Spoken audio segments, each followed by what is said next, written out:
Are you ready to transform the way that potential clients see you in the crowded real estate market? Imagine being the one realtor in your area that everyone wants to work with. In today's ever evolving real estate landscape, especially after the landmark NAR settlement, standing out isn't just an advantage, it's a necessity. But how? The secret lies in defining something more powerful than just what you do. It's about crystallizing why you're the only logical choice for your clients. Now, we're talking about your unique selling proposition, or also known as unique value proposition. So, whether you're new here or looking for that next level strategy, today's insights are about to change the game for you. Welcome to the Influential Real Estate Marketing Podcast. I'm Amber Joy, once a struggling agent, now a referral powerhouse.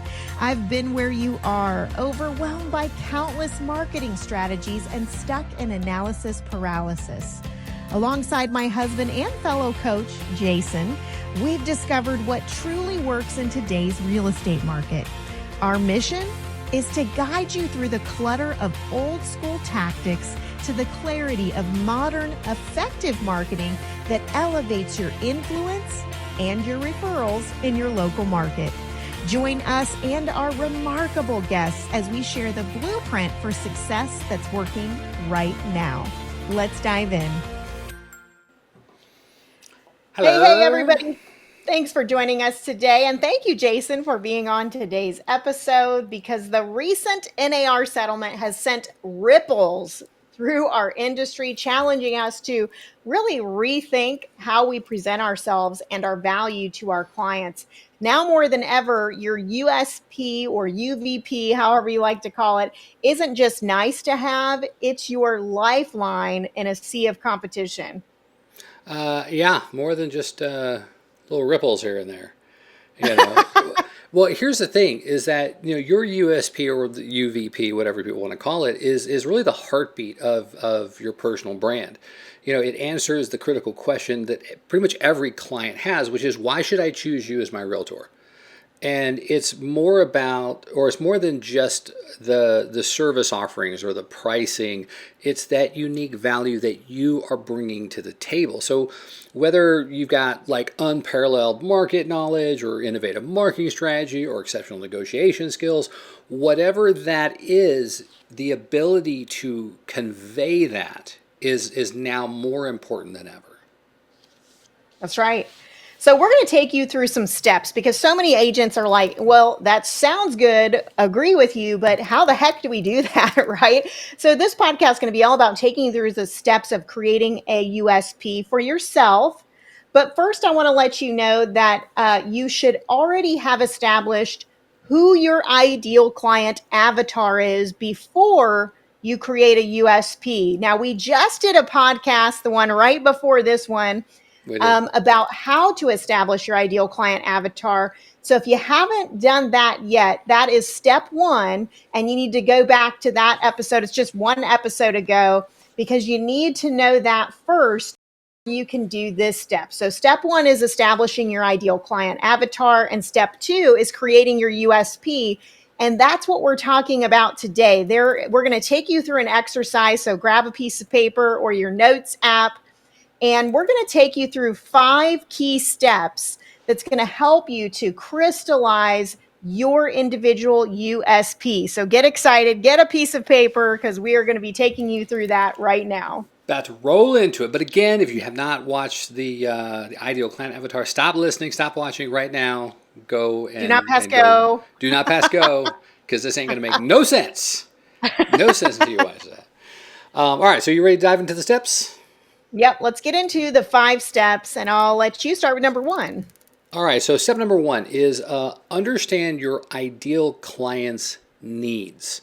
Now, you can use the ideal client avatar that we learned, and again, in the past episode, but what is your ideal client trying to achieve? So what are their goals? What are their dreams? Is it to buy their first home? Is it all about retirement, their downsizing? Is it to build wealth with investment properties? That's something that you really want to understand. What are the carrots? I guess would probably be a marketing term to use. And then another thing to think about is what are their challenges and pain points. And from the marketing standpoint, we'd call it sticks that would use to beat them. No, to get them. Well, people are more likely to run away from pain over running toward pleasure. That's just common knowledge. So, what are their challenges and pain points? And then, lastly, in understanding your ideal client avatar's needs, is a good question is what does my ideal client value most in the real estate transaction? So, what do Yeah. they value most in the real estate transaction? Now, I want you to elaborate more on what are their challenges and pain points, because when you're going to establish a marketing, the whole point of doing this Hmm. exercise is to establish a marketing plan that's going to attract this person. And in order Yeah. to have a marketing plan, you have to really understand their needs, the client's needs. So while he just gave you 3 to 5 things to consider when it comes to your client's needs, spend a little bit more time, Jason, on their challenges and pain points and why that matters so much in your message. I always like to go through emotions. And so when you're trying to understand what are their challenges and pain points, it's like, well, their challenges are looking to buy a house or their challenges are looking to sell their home. That's kind of surface level. Attach it to an emotion. I think it's a little bit easier. What are they frustrated about when looking to move their family, or what are they fearful of, or are they scared of? What are they? When you attach it to an emotion, I think it's a little bit easier to understand the challenges and the pain points they're going. It's like I got to take my kid out of school because my husband's got to transfer. Well, okay, what are the challenges in that? Because there's a couple getting a kid out of school. How do you get them acclimated? What are the conversations you need to have, logistically Mhm. speaking? Whenever you do this from a marketing standpoint, you're not just talking about I'm a realtor and I can help you move. I am here for you in every aspect of it. Case in point, I've got some great things to talk about if you've got to take your kids and they're moving into a new school. How do we get them acclimated, moving into a new place that you're not used to? You become more than just a realtor that can open doors at that point when you really can tap into the emotional aspects of the challenges that these people are going through.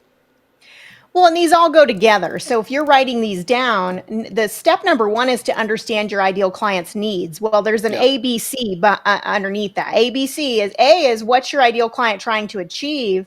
Hmm. He gave you some examples of buy, retire, whatever. Well, when you say what their clients, what are your B is your challenges or pain points, you're going to know their challenges or pain points from A, right? What Yeah. are they trying to achieve? So if they're trying to achieve building wealth in real estate, one of their pain points or challenges might be that, hey, I have no plan right now to retire, or I have no plan that when I pass away to leave money to my kids because I haven't invested in real estate. So you will know what the pain points and challenges are only after you've established A, which was what are they trying to achieve in the first place? Yeah, I like that Because because once you understand what they're going for, then you can easily identify what are the things that are going to get in the way or stand in the way of that. those challenges and pain points aren't just about the move itself. It's Right. about even establishing the lifestyle they're trying to have, or the pain of not investing and what Hmm. that does to them, and how their freedom is taken away because they're not investing. So, like you said, that stick sometimes is more powerful than, is that what you were saying? Like the Yeah, pain. the pain of the obstacle and pointing that out will attach them to you maybe more than the carrot of what they're going for. Yeah. So, some of the content you might make is around the pain point of, hey, do you want to retire, but you're not able to because you have no passive income? So you have to talk about that way before you talk about the transaction, the pain and the challenge they're going through to attract that person. And so that's going to be Yeah. powerful to do it in the order that we're giving you. Otherwise, it doesn't make sense. And then you'll be able to go, okay, now that I know their challenge and pain point, C was what does my ideal client value most in the real estate transaction? And you'll only know that based on what they're trying to achieve, right? Right. Absolutely. Absolutely. All right. So number one, Jason, was to Was to understand the ideal client's needs. What are they Love needing? it. And then A, B, C. What is your ideal client trying to achieve?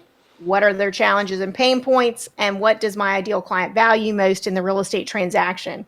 I know you guys don't have that in front of you, so I thought I would just give it to you again In bullet points.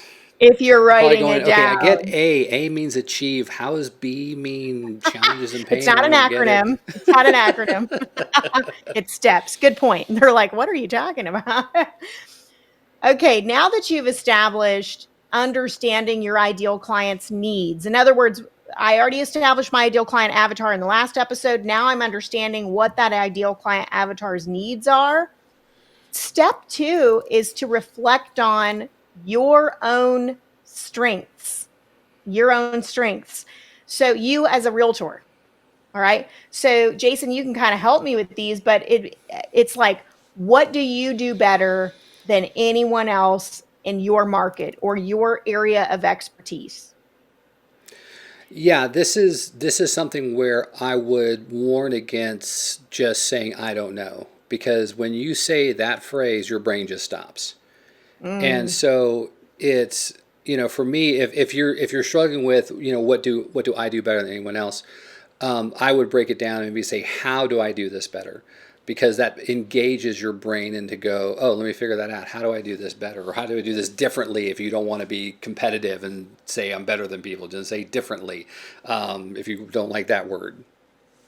And one way, if you get stuck, one tip I have for you is to look at your past client testimonials Oh, and good idea. see what it has in common. So, in other words, if, Yeah, if something keeps coming up about you in multiple testimonials, they're telling you what one of your strengths are for sure. yeah, And that's another good. thing you could do is go and ask close friends and family members. If you were to list my top strengths, it doesn't have to be somebody that worked with you in a transaction to know what your strengths are as a person. So you could ask friends and family that, what do you consider the top strengths of mine? Hopefully your family's not a smart aleck like mine is, but tell them you really need their advice here and have them help you. Another thing to consider when you're looking at your strengths is what differentiates you from other realtors. Okay, so before it was like, what do you do better than anyone else? Now, what differentiates you? And this is where you want to consider your skills, your achievements, or maybe your unique approach to something. It's Um, good. and a lot of times that might come from a past job. So, Jason, it doesn't matter if they just got into real estate, they can still take themselves through this exercise and maybe be considering what it was in their previous life. Yeah, if you don't have certifications, if you're not ABR or LFZ or whatever certified, then yeah, absolutely, skills that we have developed in past job experiences. Then even if it's like, well, I just came into real estate fresh out of college. Okay, you still had skills in college that you can then zoom out big picture and figure out how that can relate and make you different. Yeah, like what subject did you do best in? When you were working a group project, where did you excel? Everything can be brought into this. Yeah, Another thing when you're reflecting on your own strengths is you really want to think about your own value system. Think about what your values are. You also want to think about what are my solutions that I can bring to the previous thing we talked about, which is challenges and pain points. So if you that's just good. went over in the previous step your ideal client's challenge and pain point, well, think about your strengths and think about what's the solution that you can bring to those challenges and pain points.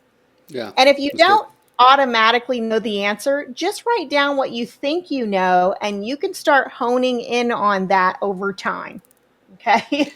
And um, this is something that is going to take some time to do.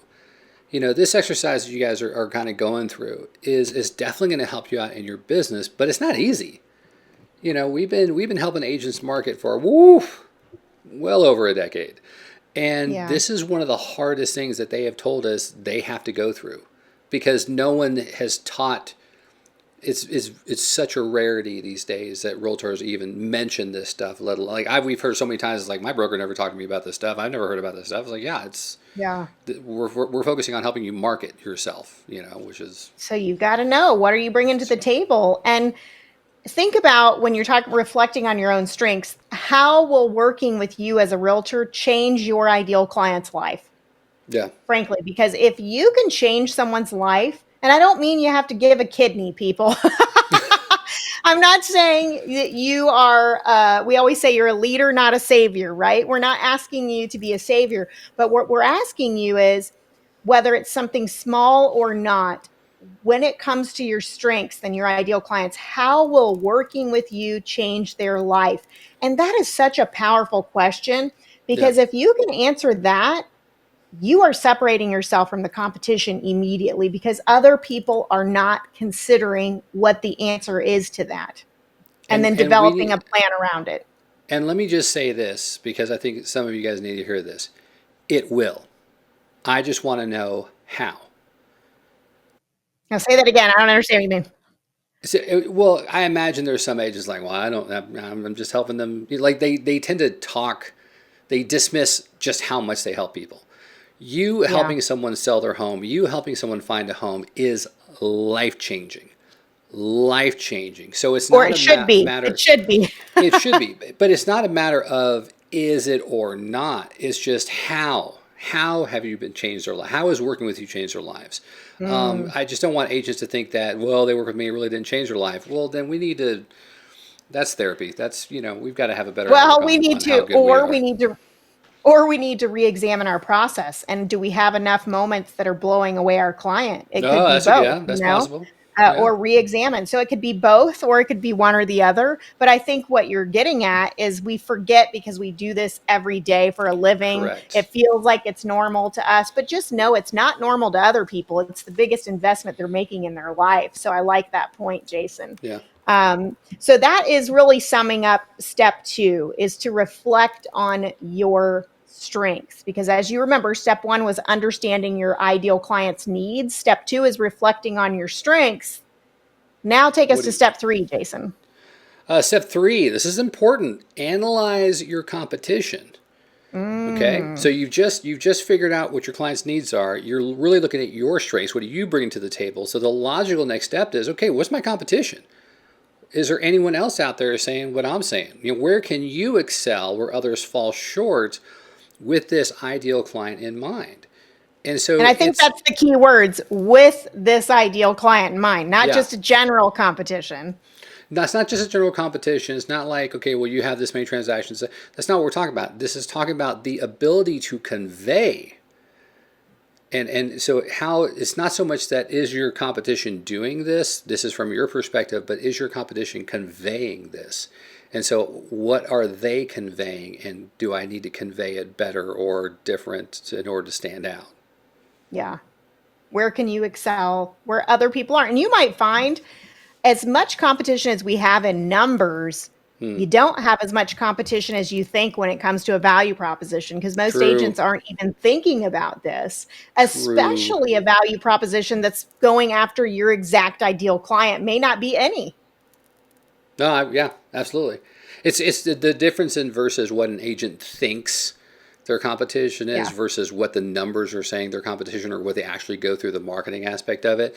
Because most agents are marketing on a very general level. And so if you go listen to the last podcast or watch the last podcast where we talk about the figuring out your ideal client avatar and now doing this side of it, you're going to be so far ahead of the game because just Yeah. so little agents do this at all. Yeah. Absolutely. Now let's go on the other flip the coin, Jason. There might be somebody who they do know at the top of their mind XYZ agent does go after my ideal client. I know exactly who they are and I know exactly what they're doing. Okay, we never talk bad about them.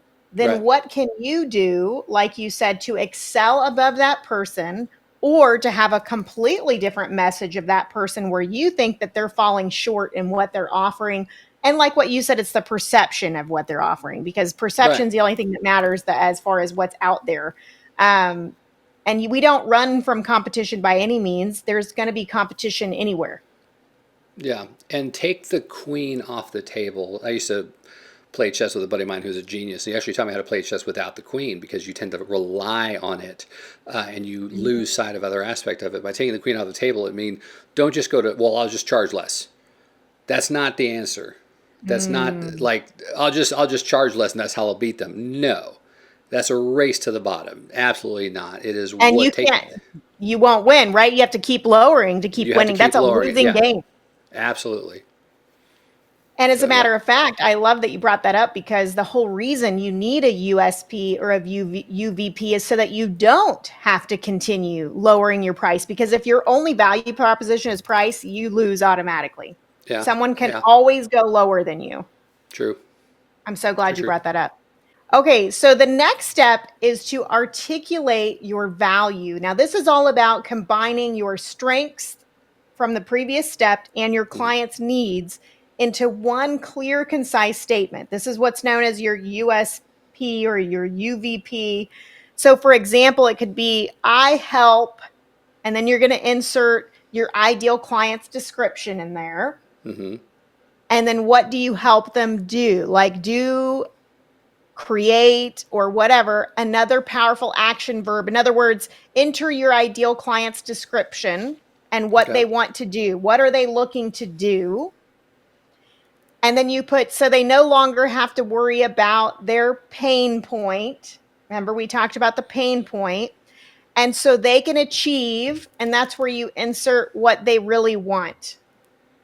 Okay. So, maybe it's I help veterans to purchase their first home so that they no longer have to worry about rents constantly going up so that they can build wealth over time. Like it doesn't have to be that, but you get the point of No, I you're like going to it. start to establish a mission statement Yeah. based around all these answers from the exercise that you're doing. So you've got to know who your ideal client avatar is. You got to know what are they looking to achieve.